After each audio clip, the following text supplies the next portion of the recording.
तुम्हाला माहिती आहे का की मला किती वर्षानंतर घोडागाडीमध्ये बसण्याचा योग आला असेल? तर नमस्कार, मी रवीना. कसे आहेत तुम्ही सर्व? कशी चालू आहे तुमची गरमी? पावसाळ्याचा महिना चालला आहे तरी पण पाऊस पडलेला नाही आहे. त्यामुळे आम्ही आलो होतो गार्डनला. मी, एकांची बाबा आणि हा माझा भाचा विराज, एकांचा मोठा भाऊ. ओळखता ना तुम्ही ह्याला? तर ह्याला ही घसरगुंडी फार आवडली होती आणि या घसरगुंडीमध्ये तो जास्त खेळत होता आणि त्याचं चालू होतं की मामा माझा व्हिडिओ काढून ठेव. तर त्यामुळे त्याचा व्हिडिओ घेता बाकीची जी पण मुलं आहेत ती पण या व्हिडिओमध्ये कॅप्चर झाली. सर्व मुलांना हीच घसरगुंडी फार आवडत होती. त्यामुळे सर्व मुलांची ना या घसरगुंडीवरच गर्दी होती खेळायची. नंतर माझे पप्पा म्हणजे एकांचे बाबा इकडे एकांशला पण घसरगुंडी खेळवत होते आणि त्याला ना आधी स्टार्टिंगला भीती वाटली, पण नंतर ना तो एन्जॉय करत होता.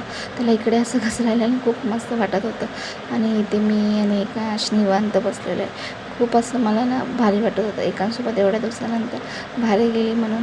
आणि हा ना एकांश, त्याला ना खूप गरमी होत होती म्हणून तो नंतर ना खूप चिडचिड करत होता. त्यामुळे त्याला मी गवतात एका शांत ठिकाणी घेऊन बसली होती. गार्डनमध्ये ना सुट्टी असल्यामुळे ना लोकांची गर्दी खूप होती आणि त्यामुळे हवा जास्त येत नव्हती. त्यामुळे असं एकांश चिडचिड करत होता आणि त्याला झोपही आली होती. त्यामुळे मग आम्ही बाहेर निघालो आणि मग जाता घोडागाडीमध्ये बसलो. मला माहीत नाही की मी किती वर्षानंतर घोडागाडीमध्ये बसली होती, पण एकांशने 1 वर्ष झाला नाही तरी त्याच्या ना सेकंड टाईम होतं घोडागाडीमध्ये बसण्याचा. नंतर घरी जाता विराजला जर्सी बघायची होती मुंबई इंडियन्सची, तर त्याच्यासाठी जर्सी घ्यायला गेलो आणि घरी आईस्क्रीम घेऊन असे दिवसाचा शेवट केला आणि भेटूया नेक्स्ट ब्लॉगमध्ये.